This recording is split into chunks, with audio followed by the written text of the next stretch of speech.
Hello and welcome back to my channel. And welcome back to another brand new review for BBC's Sherlock Season 2 as I'm making my way, through my rewatch of the show. And it's funny because actually as I'm filming this, I'm actually, obviously I'm reviewing Season 2, but I am so far ahead on my rewatch. I'm literally just about to start Season 4. Last night, as I'm recording this on the 26th of January, I know I'm recording this so far in advance. I just watched The Abominable Bride last night. So yeah, season 2 of Sherlock, in my opinion, is a lot stronger than season 1. Now, don't get me wrong. I did love my rewatch of season 1. There was a lot of, really really great episodes like the Great Game, and A Study in Pink. But the Blind Banker was kind of, and that is a running theme with you know Sherlock for the first 3 seasons anyway. You're going to have two absolute banger episodes and then one episode that's just okay. And that has happened with season 2. That episode that's just okay being the Hounds of the Baskerville. So yeah, we'll start off with episode 1, A Scandal in Belgravia. I think I've butchered that. So obviously we're going to pick back up where season 1 left off. Is Moriarty going to kill Sherlock and Watson, or are they going to somehow manage to escape? And they do, because Irene Adler offers Moriarty something in return in terms to save Sherlock, and then that's who we deal with throughout uh, this entire episode. Now, this episode spawned, the entire Sherlock show spawned something that I did mention in my season 1 review. Spawned this entire subculture on Tumblr called Super Hulock. Um, and hell, I've even seen. I remember seeing someone done a fan edit where they were pulling, sound bites from different episodes of Sherlock and Doctor Who, and edited it so it looked as Super Who, or something like that. And as well, but after this episode came out, everyone changed. A lot of those Tumblr girlies changed their phone background to basically say "I am Sherlock," because that's the whole premise, of this phone that Irene Adler has with a bunch of incriminating files on it that is a passcode is until the very end of the episode where Sherlock figures it out that her passcode literally is his name, because that's how in love with her she is. But yeah, it's a great fun episode that I definitely enjoyed coming back to, because it wasn't until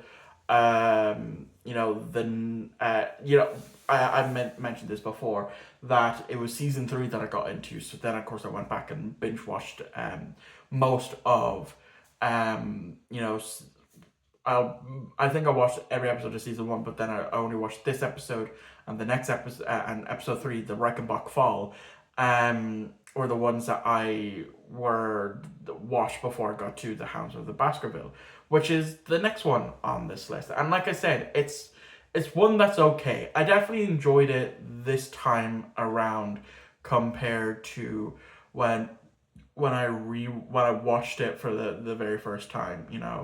And of course, it's the modern interpretation of the original story, The Hounds of the Baskerville. Now, I'm not all that familiar with the original version, but with this version, like I said, it's okay. Coming up with trying to figure out, is it really a hound? What's causing this guy to be absolutely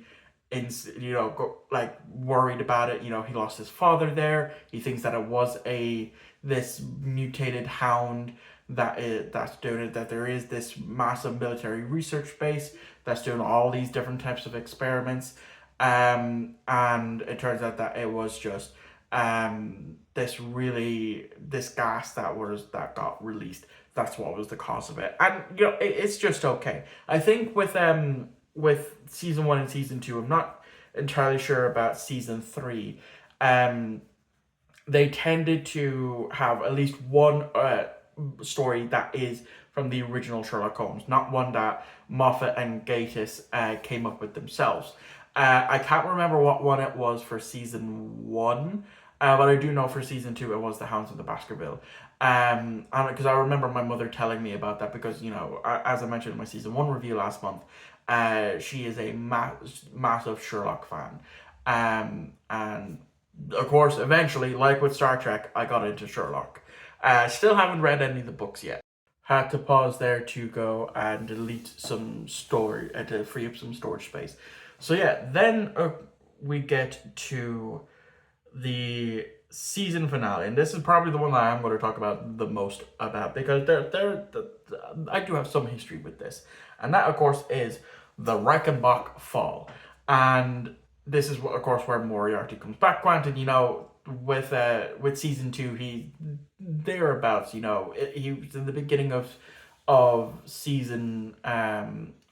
episode 1. We see him at the end, being released, in the Hounds of the Baskerville. And then, of course, in this episode, this is where he sets in motion. At this point, Sherlock in universe is starting to get a lot more famous. He finds the big Reichenbach Fall painting that had been missing. He starts, John's blog starts to pick up, and he's starting to get like a lot of different clientele. And whilst that's happening, we get to see Moriarty basically break in and take the crown jewels, and he's doing it with this special code that he can hack into. And then after he goes, gets put on trial, he basically forces the jury to find him not guilty. He goes to Sherlock. They have a talk. He does some finger taps for binary to kind of lead into thinking that that's the binary that's going to create this code that allowed him to break into get the crown jewels, the prison, and a bank at the same time.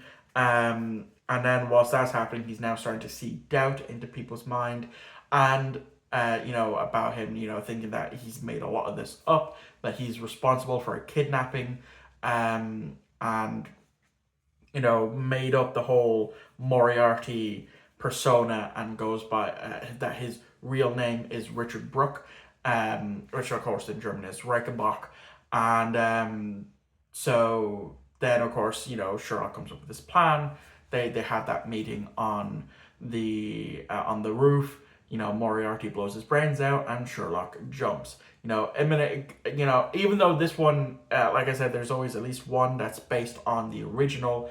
This is another one that is somewhat based on the original version of the Reichenbach Fall, which was originally supposed to be the final Sherlock story that Sir Arthur Conan Doyle done. But then, of course, with the massive outcry from fans, that's how Sherlock got brought back for some new adventures, and such.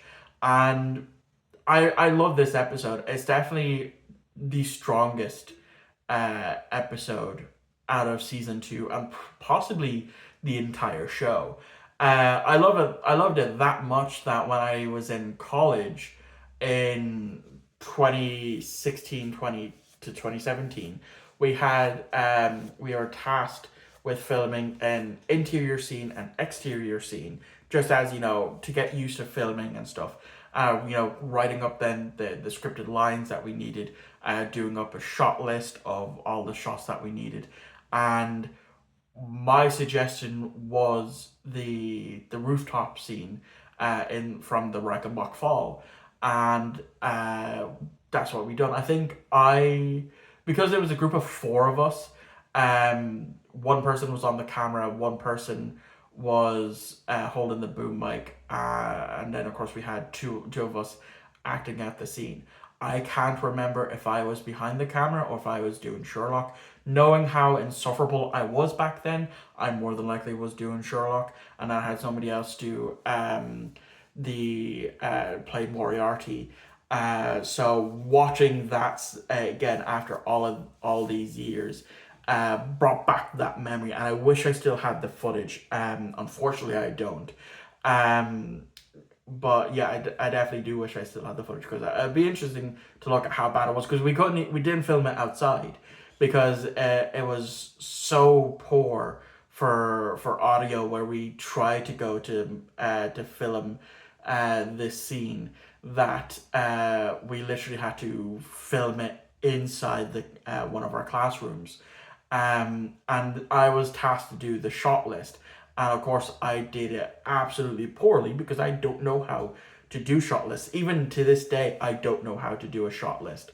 Um, so that's probably why I don't do much in terms of like stop motion animation anymore, is because uh, I just can't do shot lists. But yeah, it's definitely one of my favorite stories from Sherlock in general. Now, after I watched this, I went and actually watched the little 7 minute um kind of teaser for season three, where it was called Many Happy Returns. I found it on YouTube. It's basically picking up just before season three, and just a little bit after season two, um, and it's basically teasing the return of Sherlock, where Lestrade gives John this unedited recorded birthday message that Sherlock had made for him. And so as he's watching it, he sure John's like, don't be dead, and the video responds with okay, and then it ends with Sherlock saying, I'll see you soon, with a wink. I can't wink, that's why I'm not winking. And it was good. I definitely enjoyed it as a bridge into season three, which, like I said, I've already watched that, so I'm probably about to record my review for that after I finish this. But yeah, like I said, I really did enjoy it. And I've loved going back to revisit uh, Sherlock because I've forgotten a lot about it, but I've forgotten just how much I love it. That it's actually making me maybe decide to go out and check out the other Sherlocks. Like obviously I've seen the first Robbie Downey Jr. film. I haven't seen the second one, which does have Moriarty in it, as well as Irene Adler. But maybe I might start watching some of the Jimmy Brett Sherlock Holmes, or the Russell Rathbone Sherlock Holmes, or hell, I have a lot of the books that I inherited from my mother. So maybe I should actually pick one of those fucking books up and read it.